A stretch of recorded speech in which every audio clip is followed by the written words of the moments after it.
Au drapeau! Retour cette semaine sur la cérémonie commémorative de l'armistice du 11 novembre 1918. Une cérémonie qui avait débuté par le traditionnel dépôt de germes de fleurs au pied du monument aux morts par Lionel Fournier, maire de la ville, et Albert Délinger, secrétaire de la section locale de l'Union nationale des combattants.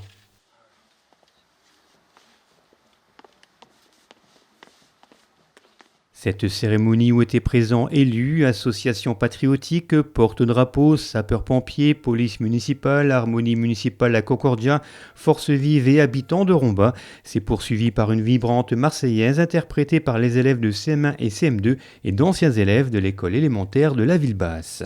Allons enfants de la patrie, le jour de gloire est arrivé. Contre nous de la tyrannie, l'étendard sanglant élevé, l'étendard sanglant élevé.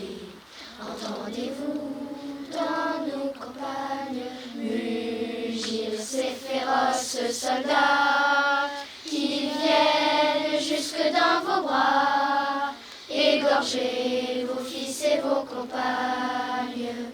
Aux armes, citoyens, formez vos bataillons, marchons, marchons, qu'un sang impur abreuve nos sillons.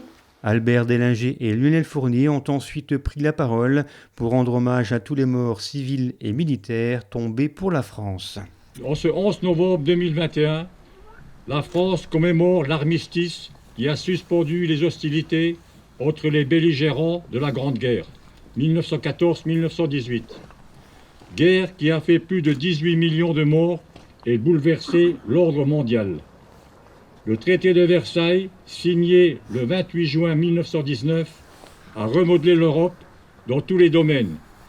Avec les conséquences que nous connaissons, le souvenir de la Deuxième Guerre mondiale est là pour le rappeler. En 1922, à la demande des associations d'anciens combattants, dont l'Union nationale des combattants, le Parlement français, par la loi du 24 octobre, a déclaré le 11 novembre fête nationale. Longtemps demeuré le jour anniversaire de l'armistice et de la commémoration de la victoire et de la paix, la célébration du 11 novembre rend désormais, par la loi du 28 février 2012, hommage à tous les morts pour la France, civils ou militaires. En 2022 sera commémoré le 60e anniversaire de la fin de la guerre de l'Algérie. Il sera rendu hommage aux appelés militaires d'actifs, harkis et supplétifs pour leur engagement dans une guerre de décolonisation controversée. Ils ont sacrifié leur jeunesse et n'ont pas démérité. N'oublions pas les victimes civiles de ce conflit, du seul fait qu'elles étaient françaises.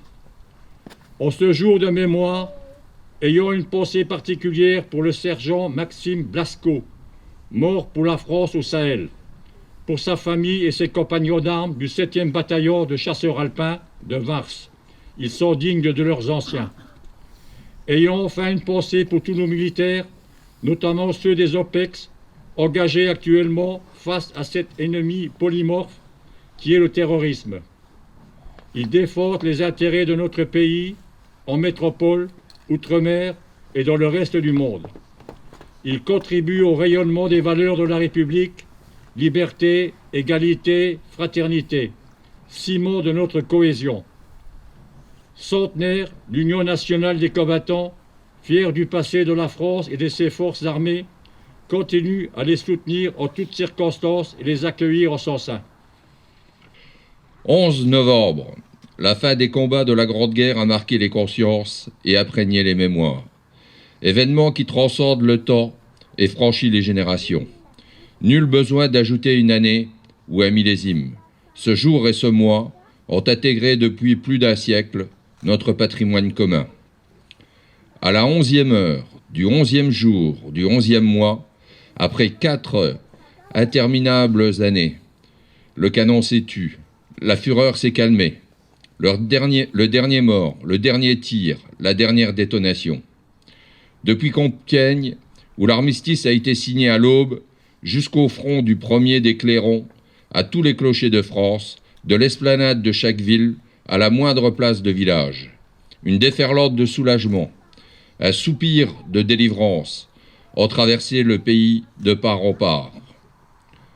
Derrière l'allégresse, derrière le tricolore flottant aux fenêtres et les Marseillaises triomphantes, partout le deuil, les blessures aguerrissables, les ruines matérielles, morales et humaines qui se sont installées pour longtemps. Des mères et des pères qui n'ont pas retrouvé leur fils, des fratries qui n'ont pas retrouvé leur père, des épouses et des époux qui ont perdu l'être aimé. Le pays est traversé par la sourde évidence que rien ne sera plus jamais comme avant. En ce jour, dans les nécropoles, devant les monuments aux morts, sur les places de toutes nos cités, toutes les générations rassemblées, nous nous souvenons de ceux qui se sont battus pour la France entre 1914 et 1918, de ceux tombés au champ d'honneur sur tous les fronts, d'Orient et d'Occident.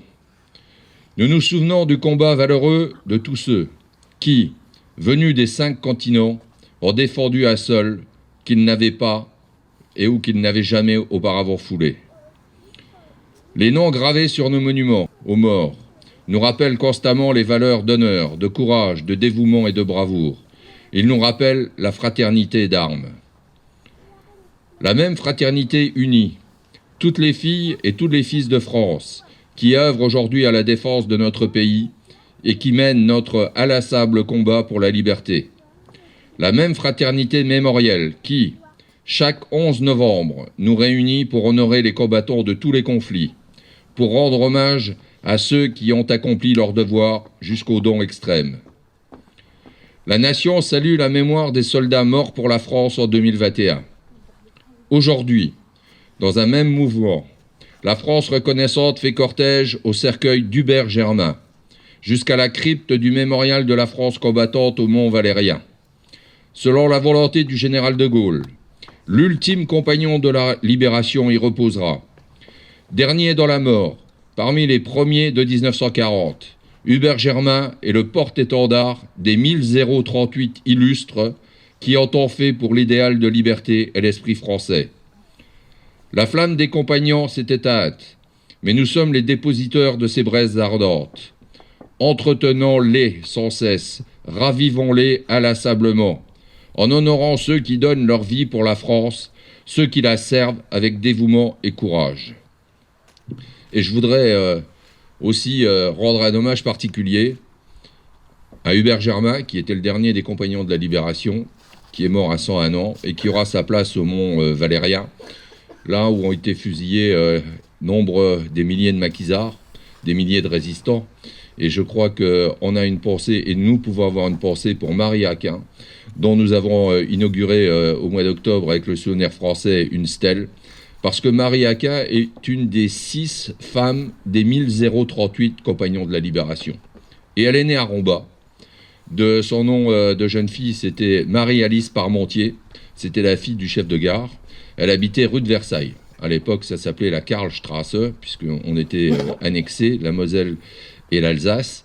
Et elle a tout de suite rejoint le général de Gaulle en juin 40, tout de suite après son discours du 18 juin. Elle a été une des premières résistantes et elle a succombé à un tir d'un sous-marin allemand sur son navire qui devait amener son mari et elle comme ambassadeurs de la France libre du général de Gaulle en Inde. Et ils ont été tués au large de l'Écosse. Et donc je voulais avoir ce moment de souvenir, ce 11 novembre, parce que elle a été la première des 6 femmes compagnons de la Libération, à titre posthume, évidemment. Et je crois que c'est un hommage que nous devons nous rendre à celles et ceux qui ont lutté pour notre liberté, qui ont fait en sorte que la devise qui est au fronton de nos communes soit toujours respectée. Et je voulais simplement avoir ce moment de mémoire à son attention. Et lorsque nous repartirons, vous verrez que le monument a été installé il y a plus d'un mois. Et c'est bien légitime que la ville de Romba reconnaisse le sacrifice d'une de ses enfants. Cette cérémonie commémorative s'est achevée au centre Burgère par le traditionnel vin d'honneur.